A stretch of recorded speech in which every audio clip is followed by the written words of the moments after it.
ఈ లాగ్రాంజెస్ థియరం అనేది మీరు ఖచ్చితంగా నేర్చుకోవాల్సి ఉంటుంది. ఓకేనా? సో నెగ్లెక్ట్ చేయొద్దు. ఈ క్వశ్చన్ ఖచ్చితంగా మీకు వచ్చి తీరాలి. ఈ యూనిట్ రావాలంటే ఈ క్వశ్చన్ ఖచ్చితంగా మీకు వచ్చి తీరాల్సిందే. ఓకేనా? ఈ క్వశ్చన్ను నేను ముందు క్వశ్చన్ చెప్పాను. ఈ 2 క్వశ్చన్లు నేర్చుకుంటే 10 మార్కులు మీ చేతిలో ఉన్నట్లే. ఓకేనా? సరే, జాగ్రత్తగా చూడండి నాన్న. స్టేట్మెంట్ మీకు గుర్తుండాలి. Order of sub group divides order of group. దీని యొక్క మొత్తం అర్థం ఇదే నాన్న. ఒక సబ్ గ్రూప్ యొక్క ఆర్డర్ అనేది డివైడ్స్ గ్రూప్ యొక్క ఆర్డర్. ఈ స్టేట్మెంట్ మనకి ఎగ్జామినేషన్లో ఇవ్వడు, మనమే గుర్తుపెట్టుకొని రాయాలి. ఓకే, సరే క్వశ్చన్లోకి వెళ్ళిపోదాం. లెట్ హెచ్ బి ఏ సబ్ గ్రూప్. జి అనే ఒక గ్రూపు, హెచ్ అనే ఒక సబ్ గ్రూప్ తీసుకున్నాను నేను. ఫస్ట్ కేస్ వీళ్ళిద్దరు ఈక్వల్ అనుకున్నాను. వీళ్ళిద్దరు ఈక్వల్ అయితే ఆటోమేటికలీ ఈ కండిషన్ అనేది ఈక్వల్ అయిపోద్ది. జాగ్రత్తగా చూడు ఫస్ట్ కేస్ చాలా సింపుల్గా తెగిపోద్ది, 1 సెకండ్లో అయిపోద్ది. H is equal to J, H G equal అనుకుంటే వీటి యొక్క ఆర్డర్స్ ఈక్వల్. దీన్ని బట్టి order of H divides order of G అని రాసేవచ్చు. ఇప్పుడు మీరు H not equal to G అని తీసుకుంటాం. సో ఫస్ట్ కేసులో H is equal to G తీసుకుంటే డైరెక్ట్గా order of H divides order of G అని రాసేవచ్చు. రెండో కేసులో వీళ్ళిద్దరు ఈక్వల్ కాదు అని తీసుకుంటాం. జి యొక్క ఆర్డర్ని ఎన్ అనుకున్నాను, హెచ్ యొక్క ఆర్డర్ని ఎం అనుకున్నాను. ఒకసారి చూడు, వీళ్ళిద్దరు నాట్ ఈక్వల్ అని తీసుకున్నాను. జి యొక్క ఆర్డర్ని ఎన్ అనుకున్నాను, హెచ్ యొక్క ఆర్డర్ని ఎం అనుకున్నాను. దీని ప్రకారం మనకేంటి ఇదే కదా equation, order of H divides order of G ఇదే కదా. సో ఆర్డర్ ఆఫ్ హెచ్ అంటే ఏంటి నాన్న, ఎం పైన రాశాను, ఆర్డర్ ఆఫ్ జి అంటే ఎన్. సో ఈ విధంగా రాశాను. ఇది ఎలా వచ్చింది అర్థమైంది మీకు ఇప్పుడు? ఆర్డర్ ఆఫ్ హెచ్ అంటే ఎమ్ డివైడ్స్ ఆర్డర్ ఆఫ్ జి అంటే ఎన్. దీన్ని ఇక్కడ రాశాను. సో ఇది మనం ప్రూవ్ చేయాలి ఇప్పుడు. Okay, for suppose that H is equal to H E అని తీసుకున్నాను. ఈ కాన్సెప్ట్లోకి వెళ్ళే ముందు మీకు కొసెట్స్ అనే దాని మీద ఒక చిన్న ఐడియా ఉన్నది. కొసెట్స్లో 2 రకాలు ఉంటాయి, లెఫ్ట్ కొసెట్, రైట్ కొసెట్. చూడండి ఒకసారి ఇక్కడ ఒకసారి చూడండి. హెచ్ఏ, హెచ్బి, హెచ్సి, ఇలాగా హెచ్డి, హెచ్ఈ, హెచ్ఎఫ్. హెచ్కి ఎటుపక్క ఉంది ఏ, రైట్ సైడ్. మరి ఇదే కొసెట్ అవుద్ది, రైట్ కొసెట్. హెచ్ అనేది ఒక సబ్ గ్రూపు. సబ్ గ్రూప్కి ఎలిమెంట్ ఎటువైపు ఉంది, కుడి వైపున. ఇలా ఉంటే దాన్ని రైట్ కొసెట్ అంటారు. అదే ఇలా ఉందనుకుందాం. A H, B H, C H, DH.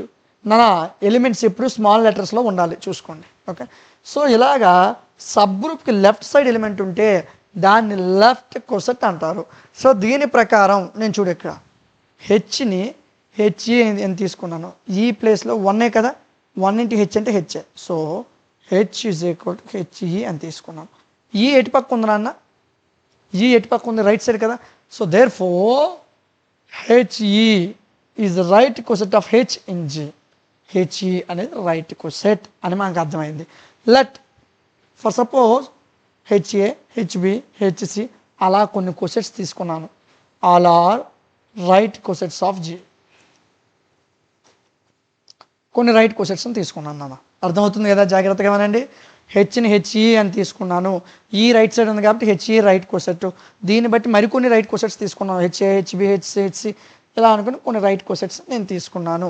So ఇప్పుడు వీటి యొక్క ఆర్డర్స్ కడతాను నాన్న. ఆర్డర్స్ మన క్వశ్చన్లో order of H divides order of G. క్వశ్చన్లోనే ఆర్డర్ కట్టమని ఉంది కదా. సో ఈ రైట్ కొసెట్స్ అన్నిటికీ ఆర్డర్ కడతాను. జాగ్రత్తగా వినండి. కొసెట్స్లో ఎలిమెంట్స్ ఎప్పుడు కూడా ఈక్వల్గా ఉంటాయి. కొసెట్స్లో ఎలిమెంట్స్ ఎప్పుడు కూడా చాలా ఈక్వల్గా ఉంటాయి.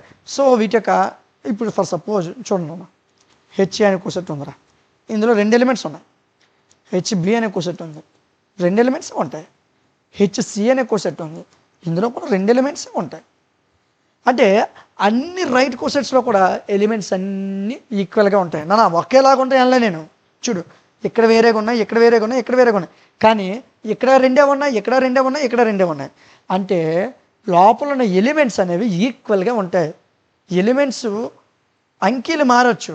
2 ఉన్నాయి, ఇక్కడ 2 ఉన్నాయి, ఇక్కడ 2 ఉన్నాయి. లేదు ఇక్కడ 3 ఉన్నాయి, ఇక్కడ 3 ఉంటాయి, ఇక్కడ 3 ఉంటాయి, ఇక్కడ 3 ఉంటాయి. లేదు ఇక్కడ 4 ఉన్నాయి, ఇక్కడ 4 ఉంటాయి, 4 ఉంటాయి, 4 ఉంటాయి. అంటే ఈక్వల్ నెంబర్ ఆఫ్ ఎలిమెంట్స్. మరి చెప్పురా, హెచ్ యొక్క ఆర్డర్ ఎంత అవుద్ది, 2. HB order 2, HC order 2. Order అంటే అందులో ఎన్ని ఎలిమెంట్స్ ఉన్నాయి, అదే కదా. 3 ఉన్నాయి 3 అవుతుంది, 4 ఉన్నాయి 4 అవుతుంది.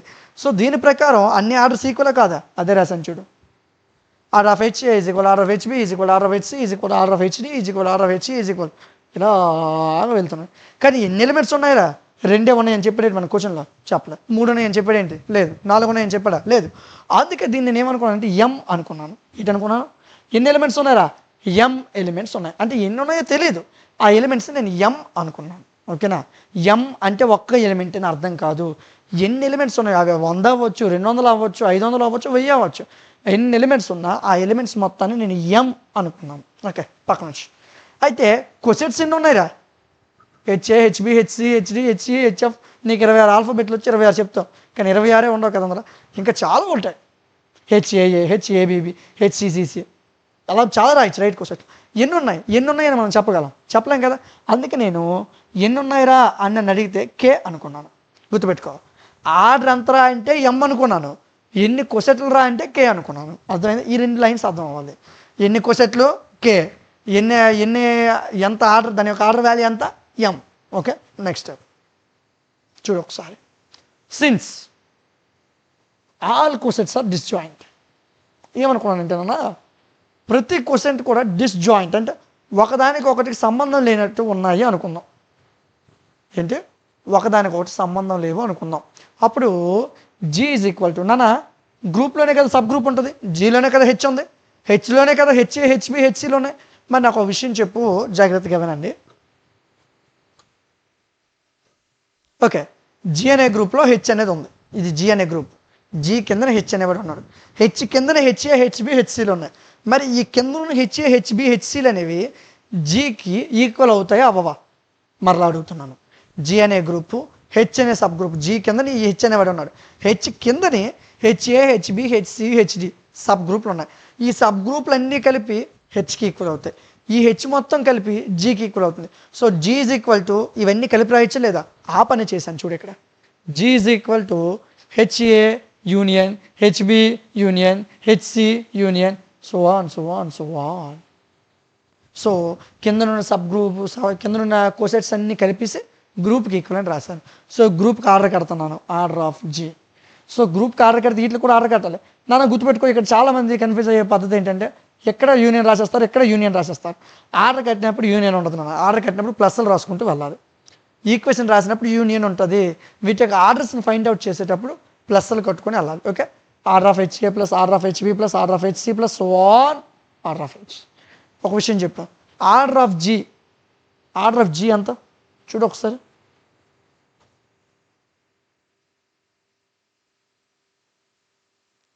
వెయిట్ ఓకే, ఇక్కడ ఒకసారి చూడండి.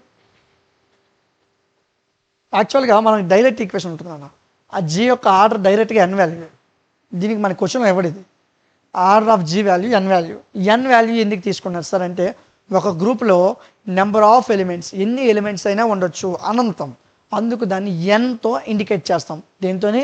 ఎన్తో ఇండికేట్ చేస్తాం. ఎన్ చెప్పినా. Order of HA, order of HB, order of HC. యాక్చువల్గా ఈ ఆర్డర్ దేనికి ఈక్వల్ అనుకున్నాం చూడు. ఆర్డర్స్ అన్ని దేనికి ఈక్వల్? ఎంకి. హెచ్ఏ అనేది ఎంకి ఈక్వల్, హెచ్బి అనేది ఎంకి ఈక్వల్, హెచ్సి ఎంకి ఈక్వల్, హెచ్డి ఎంకి ఈక్వల్. అదే రాశాను చూడు, ఎం ప్లస్ ఎం సో ఆన్. ఎన్నిసార్లు? K times. ఎన్ని ఉన్నాయి ఎలిమెంట్స్? ఎన్ని ఉన్నాయి తెలియదు కదా మనకి, క్వశ్చన్స్ ఎన్ని ఉన్నాయో. సో వాటిని కే అనుకున్నాం. ఎన్నిసార్లు అంటే కే టైమ్స్. వాల్యూలు అంతా ఎమ్ము సో ఆన్. ప్రతి దాని వాల్యూ ఎం. దీన్ని బట్టి నాకు ఒక విషయం చెప్పు. 2 + 2 + 2 + 2 సో ఆన్ 5 సార్లు ఉందని చెప్పాను. 2 + 2 2 + 2 2 + 2 5 టైమ్స్ ఉందనుకున్నాను. దీన్ని సింపుల్గా నువ్వు ఎలా రాస్తావురా?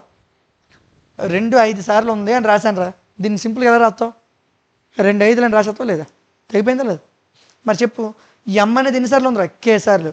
మరి దీన్ని ఎం ఇంటూ కే అని రాయొచ్చు లేదా?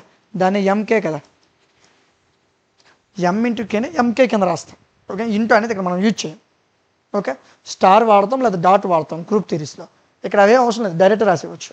ఎంకే అని రాసుకోవచ్చు కదా. అర్థమైందా? 2 5 సార్లు ఉంటే 2 × 5 రాసావు. మరి ఎంకే సార్లు ఉంది, ఎంకే అని రాయొచ్చా లేదా? అంతే, అదే రాసాను. ఇదిగో ఎంకే, ఎన్ ఈజ్ ఈక్వల్. దీన్ని బట్టి K is equal to M divides N. చాలా మంది ఇక్కడ చేసే మిస్టేక్ ఏంటంటే, N is equal to M K ఉంది కదా, so K is equal to n/m అని రాస్తారు. ఇదే కదా మనకి నార్మల్గా తెలిసిన ఈక్వేషన్ ఇదే కదా. n is equal to M K, K value కావాలి, ఇక్కడ గుణిస్తుంది, m ఇటు వెళ్ళిపోతే భాగించేస్తుంది, n/m. నువ్వు రాసిన తప్పు అన్నట్లే, నువ్వు రాసిన తప్పు కాదు, కానీ ఎలా రాస్తే ఎగ్జామ్లో మార్కులు వేయడు. దీన్ని ఎలా రాయాలి? K is equal to m divides n. Divided బైకి వచ్చినప్పుడు n పైన ఉంటుంది, m కిందన ఉంటుంది, కానీ డివైడ్స్కి వచ్చినప్పుడు m పైన ఉంటుంది, n కిందన ఉంటుంది. ఇది రెండింటికి తేడా. ఎలా రాస్తే నీకు క్వశ్చన్ మొత్తం తప్పు కొట్టేస్తాడు. ఈ వాల్యూని రాయకూడదు. నువ్వు రాసింది రైట్ అన్నాను, నేను తప్పనట్లే. K is equal to n/m వస్తుంది కడితే, కానీ ఇలా రాయకూడదు. K is equal to m divides n అని రాయాలి. చెప్పు, m అంటే ఏమనుకున్నావు? హెచ్ యొక్క ఆర్డర్, n అంటే జి యొక్క ఆర్డర్. అయిపోయిందా లేదా? Order of H divides order of G. ఈ క్వశ్చన్ చాలా ఇంపార్టెంట్ అన్న, ఖచ్చితంగా నేర్చుకోండి.